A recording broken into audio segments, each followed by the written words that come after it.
Hello friends, எல்லாருக்கும் வணக்கம். Last 2 டேஸாக வந்துட்டு வீடியோ சரியாக அப்லோட் பண்ணலை. Sorry for that. First of all அது முன்னாடியே உங்கள்ட்ட இன்ஃபார்ம் பண்ணியிருக்கணும். ரீசெண்டாக வந்துட்டு பங்குனி உத்திரத்துக்காக நம்ம கோயிலுக்கு போயிருந்தோம்.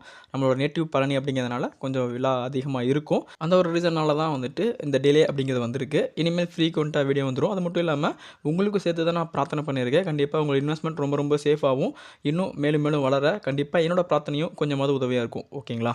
லாஸ்ட் 2 டேஸாக மார்க்கெட் பார்க்க கொஞ்சம் ஹாப்பியாக தான் இருக்குது. நல்ல ஒரு முன்னேற்றம் தான் கொடுத்துருக்காங்க. நிஃப்டி இன்றைக்கி மட்டுமே 108 புள்ளிகள் வந்துட்டு மேலே வச்சு முடிச்சிருக்காங்க. 22,123 அப்படிங்கிற ஸ்டேஜில் கரண்ட்டில் இருக்காங்கங்க. ஓவராலாக வந்துட்டு பேங்க் நிஃப்டியும் இன்றைக்கி நல்ல ஒரு மூமெண்ட் கொடுத்துருக்காங்க.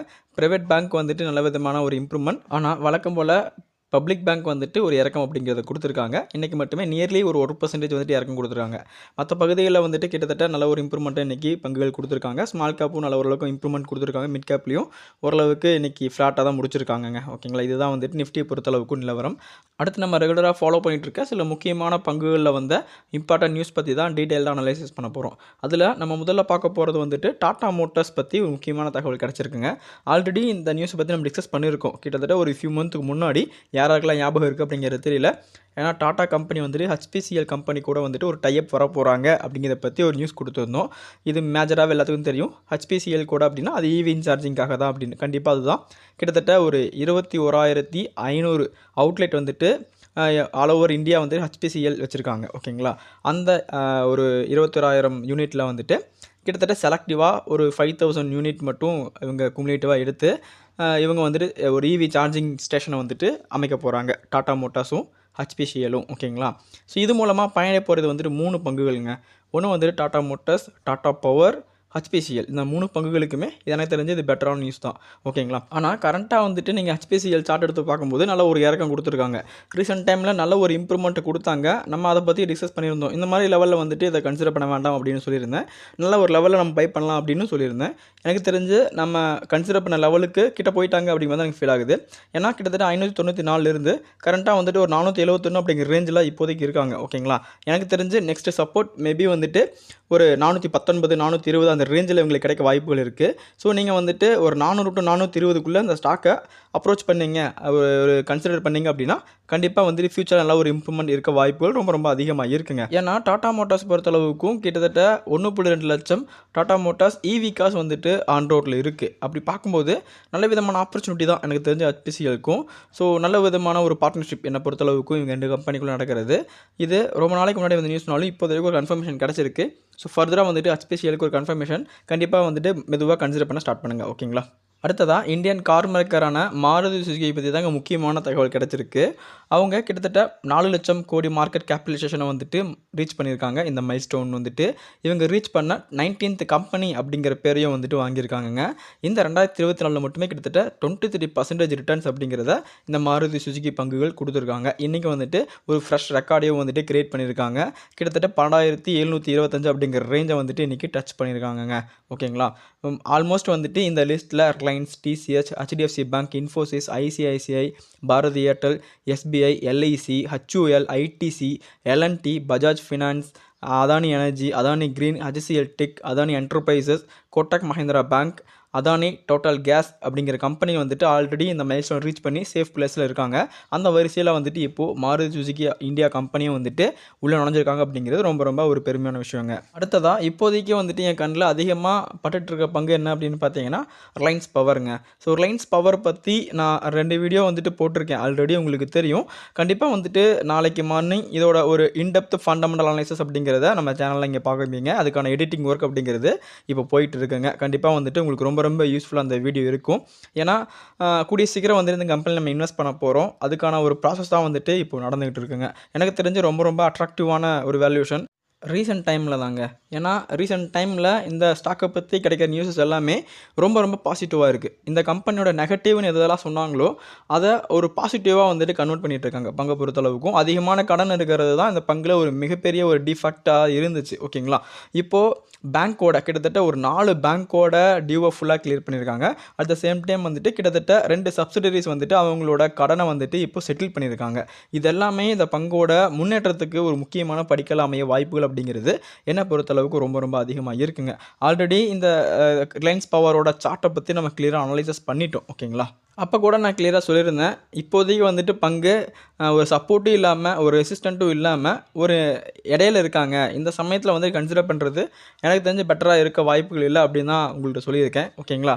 அதனால் நெக்ஸ்ட்டு சப்போர்ட் என்ன அப்படிங்கிறத பற்றி தான் எல்லாருமே கேட்டிங்க. எந்த லெவலில் நான் வந்துட்டு கன்சிடர் பண்ணலாம் பிரதர்? கொஞ்சம் நீங்கள் சொன்னீங்க அப்படின்னா எனக்கு வந்துட்டு மேபி அது யூஸ்ஃபுல்லாக இருக்க வாய்ப்பு இருக்குது அப்படின்னு சொல்லியிருந்தீங்க. ஓகேங்களா? எனக்கு தெரிஞ்சு வந்துட்டு இப்போ இருக்கிற இந்த லெவல் கூட எனக்கு தெரிஞ்சு ஒரு பெட்டரான ஒரு சப்போர்ட் லெவல் அப்படிங்கும்போது தான் எனக்கு ஃபீல் ஆகுது. ஏன்னா ரீசெண்ட் டைமில் இந்த இந்த இடத்த வந்துட்டு நல்லா ரெஸ்பெக்ட் அப்படிங்கிறத கொடுத்துருக்காங்க. ரெஸ்பெக்ட்டோ இல்லை அந்த இடத்துல வந்துட்டு நல்ல ஒரு இம்ப்ரூவ்மெண்ட்டும் கொடுத்துருக்காங்க. நீங்கள் பார்த்தாலே தெரியும் உங்களுக்கு. இங்கேருந்து கீழே இறங்குன பங்கு வந்துட்டு இந்த இடத்துல வந்துட்டு மேலே போக ஆரம்பிக்கிறாங்க. திரும்ப அவங்க இந்த இடத்த ரெஸ்பெக்ட் பண்ணி வந்துட்டு கீழே இறக்கம் கொடுக்க ஆரம்பிச்சிருக்காங்க. திரும்பவும் ஒரு ரேலியை கொடுத்துருக்காங்க. திரும்பவும் அதே இடத்த ரெஸ்பெக்ட் பண்ணி கீழே வந்திருக்காங்க. அடுத்ததாக அந்த இடத்த வந்துட்டு பிரேக் அவுட் நடந்ததுனால திரும்ப அதோட ஆல் டைம் ஹையான ட்ரெண்டில் வந்துட்டு பிரேக் அவுட் கொடுக்க ட்ரை பண்ணியிருக்காங்க. ஆனால் அங்கேருந்து வந்துட்டு ஒரு ஃபாலோ செஞ்சுட்ருக்காங்க. கரண்ட்டாக வந்துட்டு நம்ம எதிர்பார்த்துட்டு இருந்தால் ஒரு பாட்டம் சப்போர்ட்டை வந்துட்டு டச் பண்ணிவிட்டு திரும்பவும் ஒரு ஏற்றம் அப்படிங்க கொடுத்துருக்காங்க. நம்ம செகண்டாக வந்துட்டு ஒரு சப்போர்ட்டை எடுத்துகிட்டு இருந்தால் அந்த லைனை இப்போதைக்கு வந்துட்டு ஒரு ரீடெஸ்ட் அப்படிங்கிறது பண்ணியிருக்காங்க. ஏன்னா அந்த லைனை வந்துட்டு பிரேக் அவுட் பண்ணாங்க. திரும்பவும் வந்துட்டு கீழே இறக்கம் கொடுத்து இப்போது அந்த லைனில் தான் வந்துட்டு இருக்காங்க. எனக்கு தெரிஞ்சு இது ஒரு பெட்டரான பையிங் ஜோன் அப்படிங்கிற மாதிரி தான் எனக்கு ஃபீல் ஆகுது. மேபி நம்ம இந்த இடத்த கன்சிடர் பண்ண ஸ்டார்ட் பண்ணலாம் அப்படிங்கிற மாதிரி எனக்கு ஃபீல் ஆகுது. இருந்தாலும் ரீசெண்ட் டைமில் வந்த நியூஸஸ் எல்லாமே வந்துட்டு கம்பெனியோட கடனை ரீபே பண்ணுறதுக்காக இருக்கிறதுனால எனக்கு தெரிஞ்சு இந்த ஸ்டாக் ரொம்ப ரொம்ப அட்ராக்டிவாக இருக்குது. ஏன்னா அந்த ஸ்டாக்கை பொறுத்தளவுக்கும் கடன் தான் ஒரு மிகப்பெரிய சுமையாகவே இருந்துச்சுங்க. ஸோ கடன் வந்துட்டு குறைக்கிறனால கண்டிப்பாக எனக்கு தெரிஞ்சு ரொம்ப அட்ராக்டிவாக இருக்குது. கண்டிப்பாக நீங்கள் ஒரு சின்ன சின்ன அமௌண்ட் வந்துட்டு கன்சிடர் பண்ணுங்கள். நீங்கள் உடனே பெரிய அமௌண்ட்டை வந்துட்டு நீங்கள் பை பண்ணுங்கள் அப்படின்னு நான் சொல்ல மாட்டேன். நீங்களும் அனலைஸ் பண்ணிவிட்டு உங்களோட ஓன் ரிஸ்கில் ஒரு சின்ன ஒரு அமௌண்ட்டை வந்துட்டு இன்வெஸ்ட் பண்ணிங்க அப்படின்னா மேபி இந்த ஸ்டாக் வந்துட்டு ஒரு ரேலி கொடுக்குது, ஒரு மல்டி பேக்கிங்காக மாறுது அப்படின்னா கண்டிப்பாக உங்களுக்கு ரொம்ப ரொம்ப யூஸ்ஃபுல்லாக இருக்கும். ஓகேங்களா? அடுத்ததாக அதானி கிரீன் எனர்ஜி தரப்புல ஒரு முக்கியமான தகவல் நமக்கு கிடச்சிருக்குங்க. கிட்டத்தட்ட அவங்களுக்கு ஒரு 180 மெகாவாட் சோலார் ப்ராஜெக்ட் வந்துட்டு கிட்டத்தட்ட ராஜஸ்தான் கவர்மெண்ட் கிட்டேருந்து கிடச்சிருக்குங்க.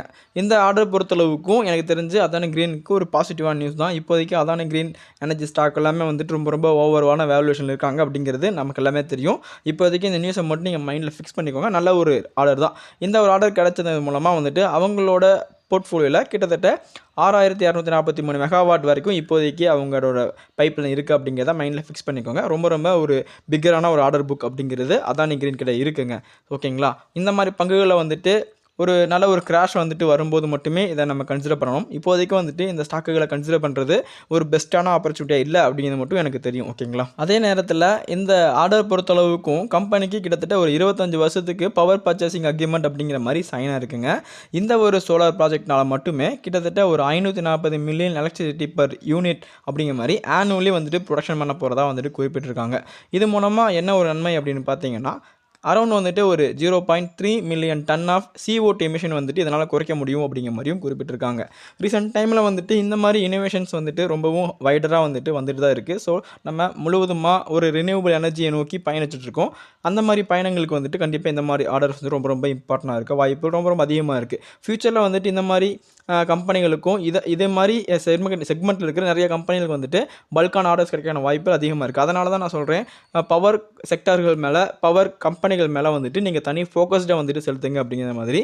ஸோ அதுக்கான ஒரு வீடியோ வந்துட்டு ரெடி ஆகிட்டு இருக்குது. கண்டிப்பாக உங்களுக்கு நான் ஒவ்வொரு வீடியோவை அப்லோட் பண்ண ஸ்டார்ட் பண்ணுறேன். சரிங்களா? ஸோ நம்ம அடுத்த பவர் செக்டார் பற்றியும் வந்துட்டு நம்ம முக்கியமான பங்குகளை வந்துட்டு தேர்ந்தெடுத்துட்ருக்கோம். கண்டிப்பாக அதுக்கான வீடியோ வந்துட்டு உங்களுக்கு கூடிய சீக்கிரம் வரும். ஓகேங்களா? அடுத்ததாக நம்ம சொனாஃபி ஹெல்த் கேர் இந்தியா வந்துட்டு சிப்பிலா கூட ஒரு பார்ட்னர்ஷிப் வராங்க. இந்த பார்ட்னர்ஷிப் மூலமாக கிட்டத்தட்ட 6 சென்ட்ரல் நர்வஸ் சிஸ்டம் ப்ராடக்ட்டை வந்துட்டு டிஸ்ட்ரிபியூஷன் அண்ட் ப்ரொமோஷனல் ஒர்க்கை பண்ணி கொடுத்துட்ருக்காங்க. இந்த சொனாஃபி இந்தியா அப்படிங்கிற கம்பெனி கிட்டத்தட்ட ஒரு லீடிங் பிராண்ட் வச்சுருக்காங்க ஆன்டி எபிலெப்டிக் மெடிக்கேஷன் கேட்டகரியில். ஓகேங்களா? இதுக்கான அப்ரூவலையும் சிப்பிலா வந்துட்டு யூஎஸ் ரெகுலேட்டர்கிட்ட வாங்கிட்டாங்க இந்த மெர்ஜருக்காக.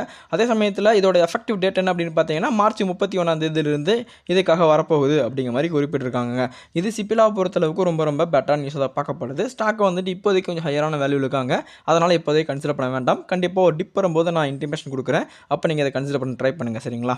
அடுத்ததாக ஏஞ்சல் ஒன் தரப்புல ஒரு முக்கியமான அப்டேட் கிடச்சிருக்காங்க. அவங்க ஒரு ஃபண்ட் ரைசிங் குறித்துக்கான அப்டேட் கொடுத்துருக்காங்க.